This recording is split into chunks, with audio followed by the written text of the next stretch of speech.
मेरे प्यारे सभी विद्यार्थियों को सुप्रभातम। एक बार फिर से ऑनलाइन क्लासेस में आपका स्वागत है। चैप्टर नंबर 7 अपना चल रहा है भाई, विद्युत धारा के चुंबकीय प्रभाव। और आज अपन एक बहुत ही महत्वपूर्ण टॉपिक पढ़ने जा रहे हैं, वेरी वेरी इंपॉर्टेंट। तो आप बहुत ही ध्यान से पढ़ेंगे इसको, बहुत महत्वपूर्ण टॉपिक है। टॉपिक का नाम है साइक्लोट्रॉन। टॉपिक का नाम क्या है? साइक्लोट्रॉन। क्या है ये साइक्लोट्रॉन? एक युक्ति होती है, एक विद्युत चुंबकीय युक्ति होती है।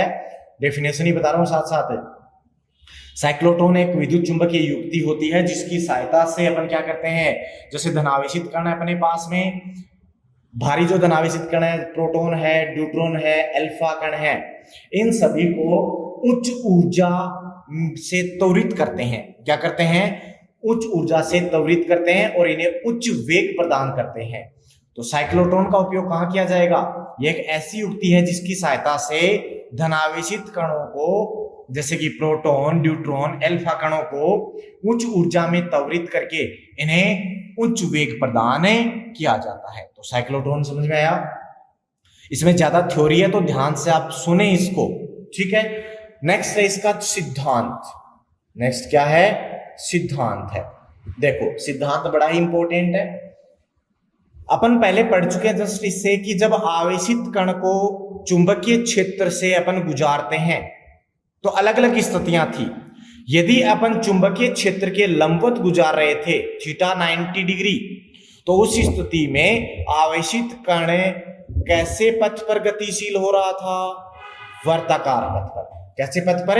वर्ताकार पथ पर। तो चुंबकीय क्षेत्र लंबवत आरोपित करेंगे, साथ ही अगर विद्युत क्षेत्र भी आरोपित कर दें तो विद्युत क्षेत्र के कारण वह आवेशित कण क्या करेगा? वह ऊर्जा ग्रहण करेगा। यदि विभवांतर आरोपित है तो उसके कारण वो क्या करेगा? ऊर्जा। इसका मतलब प्रत्येक चक्कर में उसकी ऊर्जा में क्या होगी?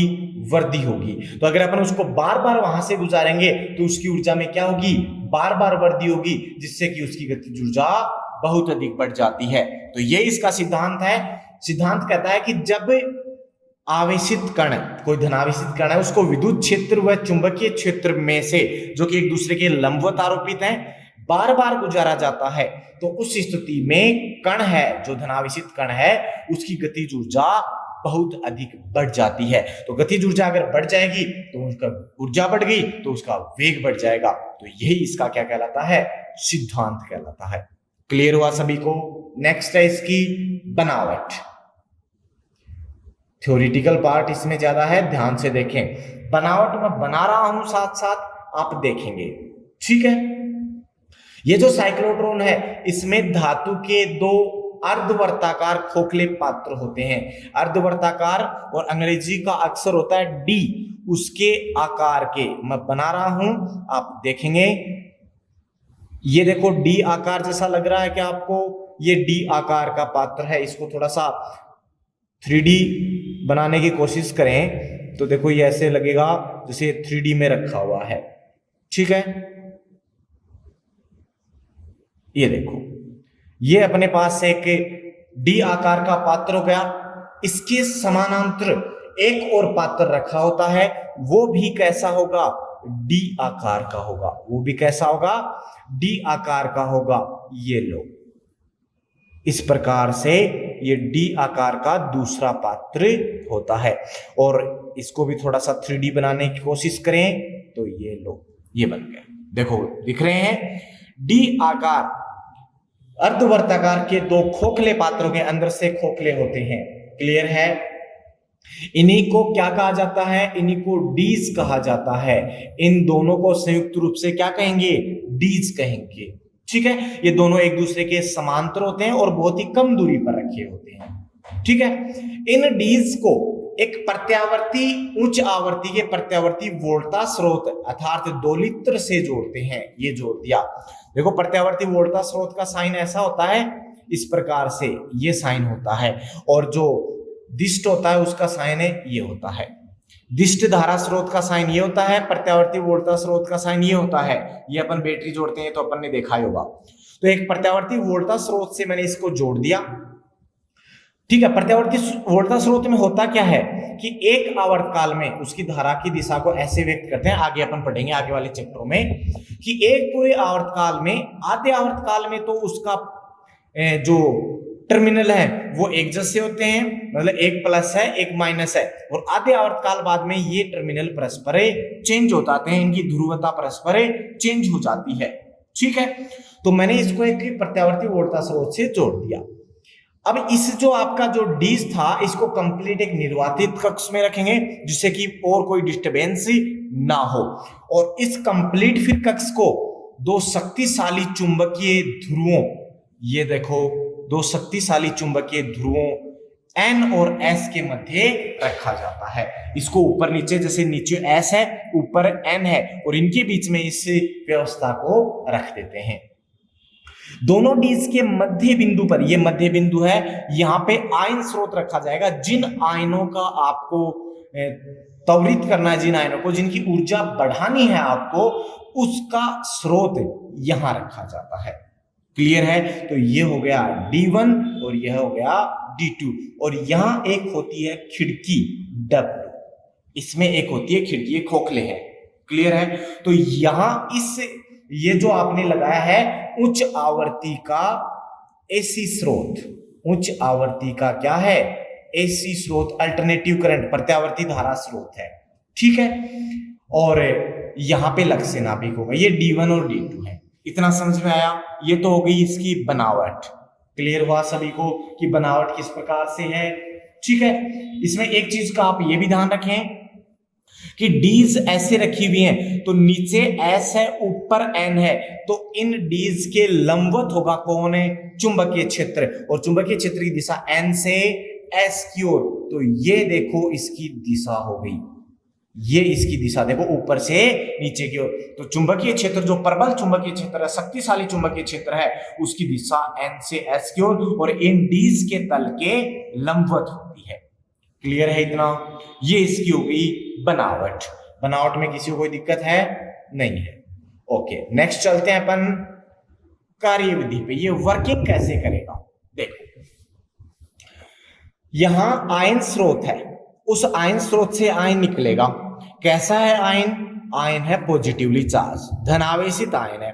तो आपको पता होगा फर्स्ट चैप्टर के अकॉर्डिंग, धनावेशित आयन होता है वो धन से तो होता है प्रतिकर्षित, और ऋण से होता है आकर्षित। इतना पता है अपने को? ठीक है। अब प्रारंभ में उच्च आवृत्ति के एसी स्रोत को जैसे ही ऑन किया, तो मान लिया कि D1 पर तो आया पॉजिटिव और D2 पर आया नेगेटिव आधे समय के लिए। क्लियर है? जैसे ही यहां से कण निकलेगा तो कौन से की तरफ आकर्षित होगा? D2 की तरफ। तो कण का पथ इधर मुड़ जाएगा और इस D2 में प्रवेश कर गया। लेकिन ये खोखला पात्र था, तो खोखला पात्र होने से इसके आंतरिक भाग में विद्युत क्षेत्र शून्य, क्योंकि ये अपन पहले वाले चैप्टर में पढ़ चुके हैं फर्स्ट सेकंड थर्ड में, कि चालक होता है, उस चालक के केवल बाह्य भाग पर आवेश होने से चुंबकीय क्षेत्र बाहर होता है, आंतरिक भाग में चुंबकीय क्षेत्र शून्य होता है। इतना अपन ने पहले पढ़ चुके हैं। तो आंतरिक भाग में विद्युत क्षेत्र शून्य, तो केवल कौन है? चुंबकीय क्षेत्र। और वो चुंबकीय क्षेत्र देखो ये ऐसे प्रवेश किया इधर, और चुंबकीय क्षेत्र ऊपर से नीचे की ओर लगा, तो लंबवत हो गया ना। लंबवत होने से इसका पथ कैसा हो जाएगा? वर्ताकार। तो ये वर्ताकार पथ में ऐसे गति करेगा। जैसे ये इससे बाहर निकलेगा तो अर्ध आवर्त में आधे समय में जैसे बाहर निकलेगा, इतने समय में ये जो एसी स्रोत था इसका आवर्तकाल आधा हो गया, और आधा होती इसकी ध्रुवता चेंज हो गई। मींस यहां पर तो आ गया नेगेटिव और यहां आ गया पॉजिटिव। यहां नेगेटिव यहां पॉजिटिव, तो जैसे ये धनावेशित कण निकला तो इसको सामने नेगेटिव दिखा, ऋणावेशित प्लेट दिखी तो ये उसके ऊपर तेजी से जाएगा, तेजी से इसकी तरफ आकर्षित होगा। जब तेजी से इसकी तरफ आकर्षित हुआ तो इसकी ऊर्जा में क्या हुई? वृद्धि हुई। ऊर्जा में क्या हुई? वृद्धि हुई। और जैसे ही पुनः इसके अंदर प्रवेश करेगा तो पुनः विद्युत क्षेत्र का मान शून्य, लंबवत चुंबकीय क्षेत्र लगा तो पुनः ये वर्ताकार पथ में गति करेगा और यहां पहुंचेगा। जैसे ही यहां पहुंचा, आधे समय में पुनः एसी का क्या हो गया? ये पॉजिटिव हो गया और ये नेगेटिव, तो फिर नेगेटिव की तरफ आकर्षित होगा तो फिर से ये इसमें प्रवेश करेगा। तो इस प्रकार से ये आधे समय में इस डी के अंदर जब ये गति करता है उतने समय में इस प्रत्यावर्ती स्रोत की ध्रुवता परिवर्तित हो जाती है, जिसके परिणाम स्वरूप ये वर्ताकार पथ में गति करेगा और इसका वेग प्रत्येक एक चक्कर में इसका वेग 2 बार बढ़ेगा। प्रत्येक एक चक्कर में इसका वेग 2 बार बढ़ेगा और वेग बढ़ने से r बराबर अपने कल पढ़ा था जो अपने पास जो त्रिज्या होती है, जो रेडियस के अपने पास वर्ताकार पथ की जो त्रिज्या होती है वो उसके वेग पर निर्भर करती है, वो थी r बराबर mv/qb। तो जैसे ही वेग बढ़ेगा उसकी क्या बढ़ती जाएगी, त्रिज्या। तो इस प्रकार से इसका पथ ऐसे होता जाता है, इस प्रकार से पथ होता जाएगा इसका, और वेग बढ़ता जाएगा, त्रिज्या बढ़ती जाएगी और तब तक अपन इसका वेग बढ़ाएंगे जब तक इसकी त्रिज्या क्या नहीं हो जाए, इस d की त्रिज्या के तुल्य ना हो जाए। जैसे d की त्रिज्या के तुल्य होगी उस स्थिति में यहां एक विक्षेपक प्लेट लगी होती है, उस विक्षेपक प्लेट पर तीव्र मान का अपन ऋणात्मक आवेश आरोपित करते हैं। तो ये धनावेश था, ये ऋणात्मक की तरफ क्या होगा, आकर्षित होगा और यहाँ एक विंडो लगी होती है, उस विंडो की सहायता से फिर अपन इसको बाहर निकाल लेते हैं। तो जो अपने पास बाहर आएगा ये क्या होगा, ये होगा त्वरित धनावेशित कण, मतलब इसकी ऊर्जा क्या होगी, बढ़ी हुई मिलेगी और इसको अपन लक्ष्य नाभिक पर क्या करा देंगे, लक्ष्य नाभिक पर इसकी बौछार करवा देंगे। तो इस प्रकार से अपने को विंडो से क्या मिल जाता है, त्वरित जो धनावेशित कण मिलेगा और एक चक्कर में उसकी ऊर्जा कितनी बार बढ़ेगी, 2 बार। तो एक चक्कर में 2 बार कण त्वरित होगा। इतना क्लियर है, तो इसको अपन बाहर निकाल लेते हैं। अब यहाँ पे एक अनुनादी प्रतिबंध आता है, अनुनादी प्रतिबंध जो आपको ध्यान में रखना आवश्यक है। क्या है वो, यही है कि साइक्लोट्रॉन में जो अगर अपन ये माने कि निरंतर इसका त्वरण होता रहे, ये निरंतर त्वरित होता रहे कण, तो इसके लिए आवश्यक है कि उस कण की आवर्ती, उस कण की आवर्ती इस प्रत्यावर्ती जो वोल्ट धारा या वोल्टा स्रोत है उसकी आवर्ती के तुल्य होनी चाहिए। जब तक दोनों आवर्तियों का सामंजस्य रहेगा वो कण त्वरित होता रहेगा। या फिर मैं ये कह सकता हूं कि इस एक आधे चक्र को पूरा करने में लगा समय, अर्धवर्त को पूरा करने में लगा समय t इसके आवर्तकाल का आधा होना चाहिए, मीन्स t/2। ये इसका अनुनादी प्रतिबंध है। ठीक है, इसकी पालना जब तक होगी तब तक वो त्वरित होता जाएगा। क्लियर हुआ, ये आपके पास में हो गया इसकी कार्यविधि। अब इस कार्यविधि की अपन गणितीय विवेचना करें कि मैथमेटिकल फॉर्म में क्या क्या आता है।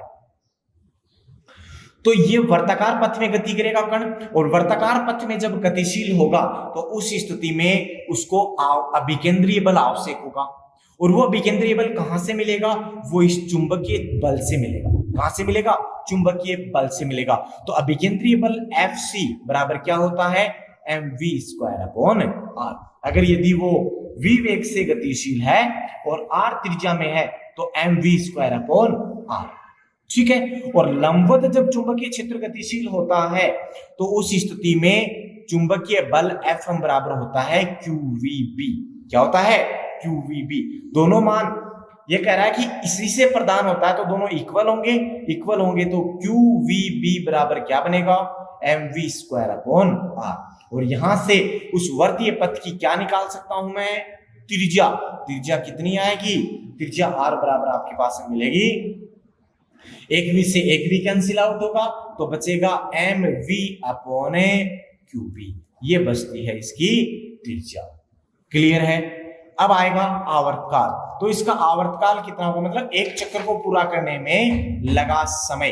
तो एक चक्कर को पूरा करने में लगा समय आवर्तकाल कहलाता है और आवर्तकाल समय ही तो है, तो समय बराबर होता है दूरी बटा 4। तो दूरी कितनी, एक चक्कर को पूरा करने में दूरी उसकी हो जाएगी परिधि और चाल किससे चल रहा है, वेग v से चल रहा है। क्लियर है। यहां पे आप मान रखें r का अभी भी निकाला मैंने mv/qb, तो v से v कैंसिल आउट हो जाएगा तो t बराबर बचेगा 2πm/qb। ये बचता है उसका आवर्तकाल। आवर्तकाल मिल गया। तो देखो एक अनुनादी प्रतिबंध बताया मैंने कि अर्धवर्त में कितना समय लगता है, उस आवर्तकाल का आधा। तो अर्धवर्त में लगा समय यहां से निकाल सकते हो। तो अर्धवर्त में लगा समय t बराबर t/2, इसमें 2 से डिवाइड कर दिया तो 2 से 2 कैंसिल आउट, तो t बराबर बचेगा πm/QP। यह है उस अर्धवर्ताकार चक्ति को पार करने में लगा समय। क्लियर है? जो कि अनुनादी प्रतिबंध के अनुसार इसका आधा होना चाहिए, इतना। ठीक है। अब आएगा आवर्ती। आवर्ती क्या होती है? आवर्ती होती है आवर्तकाल का व्युत्क्रम। तो n बराबर 1/t, और यहां से n बराबर t को उल्टा कर दिया तो बचेगा QP/2π, ये वाला t 2πm। और यही आवर्ती क्या होगी? अनुनादी प्रतिबंध के अनुसार यही आवर्ती साइक्लोट्रॉन की आवर्ती होती है। तो मैं कह सकता हूं इस आवर्ती को साइक्लोट्रॉन की आवर्ती भी कहते हैं। क्लियर है? ये होगी साइक्लोट्रॉन की आवर्ती। नेक्स्ट कोणीय आवर्ती। तो कोणीय आवर्ती कितनी होगी इसकी? ओमेगा बराबर होता है 2πn। इसको 2π से मल्टीप्लाई कर दूं मैं तो ओमेगा बराबर 2π से 2π कैंसिल आउट, QB/m। क्या बचेगा? ये इसकी कोणीय आवर्ती। क्लियर है? नेक्स्ट है गतिज ऊर्जा, कि उसकी ऊर्जा कितनी होगी, वही तो अपन निकालना चाह रहे हैं। उस कण की गतिज ऊर्जा, गतिज ऊर्जा होती है भैया अपन लोग जानते हैं 1/2mv²। जानते हो क्या? v का मान अपन समीकरण r वाले से लिखेंगे। r बराबर क्या था? mv/qb। तो यहां से v बराबर क्या बचेगा? r/qb/m। ये मान आप यहां रखें तो E के बराबर बनेगा 1/2m। v² है, r² q² b²/m²। एक m से एक m कैंसिल आउट, तो E के इज इक्वल्स टू बनेगा 1/2 r² q² b²/m × r²। ये बनती है उसकी गतिज ऊर्जा। ये अधिकतम कब होगी? अधिकतम अभी बताया था कि जब उसकी त्रिज्या डीज की त्रिज्या के तुल्य हो जाए, अधिकतम हो जाएगी, तो उसकी गतिज ऊर्जा भी क्या होगी? अधिकतम। तो ये वाली अधिकतम मैक्सिमम कब प्राप्त होगी? जब उसकी रेडियस क्या हो जाएगी? मैक्सिमम हो जाएगी। रेडियस क्या हो जाएगी? मैक्सिमम। तो उस स्थिति में इसका मान क्या मिलेगा? अधिकतम मिलेगा। क्लियर है? ओके। अब देखो जो डी है, उस डीज के मध्य आपने प्रत्यावर्ती वोल्टा स्रोत से यदि विभवांतर v लिखा, ये स्मॉल v है भाई यहाँ पे, ये तो है वेग, और मैंने यहां लिखा कैपिटल V है विभवांतर। यदि इतना विभवांतर आप आरोपित कर रहे हैं दोनों डीज के मध्य, तो एक चक्कर में 2 बार ऊर्जा ग्रहण करेगा। कितनी बार ऊर्जा ग्रहण करेगा? 2 बार। और एक बार में वो QV ऊर्जा ग्रहण करता है। ये उसका आवेश था और ये उसका विभवांतर। तो इतनी ऊर्जा ग्रहण करेगा, तो 2 चक्रों में, एक चक्कर में 2 बार करेगा तो कितनी ऊर्जा आएगी? 2 × QV। कितनी आएगी? 2 × QV। लेकिन एक ही चक्कर थोड़ी करता है। मैंने माना कि मैक्सिमम एनर्जी ग्रहण करने के लिए उसने कितने चक्कर किए? n। तो उसकी अधिकतम ऊर्जा भी क्या होगी? E बराबर 2Na/QV। ये भी उसकी अधिकतम ऊर्जा, ये भी उसकी अधिकतम ऊर्जा, दोनों को आप बराबर कर दें तो 2n/QV बराबर मिलेगा 1/2 q² b²/m और r² मैक्सिमम। यहां से आप चक्रों की संख्या निकाल सकते हो कि अधिकतम ऊर्जा ग्रहण करने के लिए उस आवेशित कण को कितने चक्कर पूरे करने पड़ेंगे। तो वो चक्रों की संख्या n यहां से आ जाएगी, एक q से एक q कैंसिल आउट होगा और अपने पास बनेगा 1/4 q b² ये v नीचे आ गया इंटू m और r² मैक्सिमम। तो अधिकतम ऊर्जा के लिए उसको इतने चक्रे लगाने पड़ेंगे। क्लियर है? ये आपके पास हो गया साइक्लोट्रॉन। बड़ा ही महत्वपूर्ण टॉपिक है, आप इसको अच्छे से पढ़ेंगे। ठीक है। अब इसकी कुछ सीमा बंद भी हैं, इसकी कुछ बाइंडिंग भी हैं कि क्या लिमिटेशंस हैं इसकी साइक्लोट्रॉन की। सबसे पहले तो ये है कि ये केवल जो धनावेशित कण है, जो भारी धनावेशित कण जैसे प्रोटॉन है, ड्यूट्रॉन है, अल्फा कण है, इन्हीं को आवेशित करता है, त्वरित करता है। ठीक है। ये अनावेशित कणों को नहीं करता, मींस न्यूट्रॉन्स को नहीं करेगा। और हल्के जो ऋणावेशित कण है, जैसे कि अपने पास होता है इलेक्ट्रॉन, तो उस इलेक्ट्रॉन को भी क्या नहीं करेगा, ये ये त्वरित नहीं करेगा। क्यों नहीं करेगा? कि उसका जो द्रव्यमान है वो कम होता है, हल्का है, द्रव्यमान कम होता है, तो उससे क्या प्रभाव पड़ेगा द्रव्यमान से? ये तो लिमिटेशंस हो गई, बट क्या प्रभाव पड़ेगा? तो द्रव्यमान का आपेक्षिकता सिद्धांत कहता है कि गतिशील अवस्था में द्रव्यमान होता है वो स्थिर अवस्था में द्रव्यमान गुणा गामा। अब गामा क्या होता है यहाँ पे? ये अपने आपेक्षिकता सिद्धांत 11th क्लास में पढ़ चुके हैं। गामा इज इक्वल्स टू, अपने पास वैल्यू होती है 1/√1 minus V square upon C square. ये मान यहां रखा, m बराबर m0 अंडर अपॉन में 1/1 minus V square upon C square. ये m है गतिशील अवस्था में द्रव्यमान, ये विराम अवस्था में द्रव्यमान, v उस कण का वेग, c प्रकाश का वेग। तो यदि वो गतिशील है तो उस स्थिति में ये उसका द्रव्यमान होगा, और जब द्रव्यमान ये होगा तो उसका अर्धवर्त में जो लिया गया समय है यहां से t बराबर पाई m अपॉन क्यू बी, तो m का मान ये रखूंगा तो t बराबर क्या बनेगा? t बराबर बनेगा पाई अपॉन क्यू बी और m0 अपॉन अंडर में 1 minus V square upon C square. ये रिजल्ट मिलता है। तो यहां से होगा क्या? देखो, जैसे ही v बढ़ेगा तो ये छोटी वाली संख्या कम होगी, नीचे वाली ये कम होगी, तो t का मान भी बढ़ेगा। इसका मतलब अर्ध वर्ताकार पथ को तय करने में जो लगा समय है वो क्या हो जाएगा? बढ़ जाएगा। और बढ़ जाएगा तो वह कण जो अपना t/2 समय था उस समय में उसी डीज के मध्य नहीं पहुंच पाएगा, और जब डीज के मध्य नहीं पहुंच पाया तो यहाँ पे अनुनादी प्रतिबंध की पालना नहीं हुई, और अनुनादी प्रतिबंध की पालना नहीं हुई तो उस कण को अपन ज्यादा त्वरित नहीं कर सकते। तो अपन कह सकते हैं कि आवेशित कणों को अधिक एक निश्चित सीमा से ज्यादा त्वरित नहीं किया जा सकता। ये एक इसकी सीमा होती है। क्लियर है? ये इसकी सीमा बंद हो गए। नेक्स्ट है इसके उपयोग कहाँ होंगे साइक्लोट्रॉन के? तो काफी जगह उपयोग होते हैं। जैसे फर्स्ट बात करूं तो अपने इससे क्या किया? इसे उच्च ऊर्जा के त्वरित आवेशों को उत्पन्न किया, और उन उच्च ऊर्जा के जो त्वरित आवेश है उनका उपयोग कहाँ होगा? उनका उपयोग होगा नाभिक का आकार ज्ञात करने में, नाभिक की संरचना ज्ञात करने में उसका उपयोग होता है। दूसरा, अपन इस साइक्लोट्रॉन से रेडियो एक्टिव पदार्थ उत्पन्न कर सकते हैं, और उन रेडियो एक्टिव पदार्थों का उपयोग कहाँ होगा? उनका अपन रोगों के उपचार में करेंगे।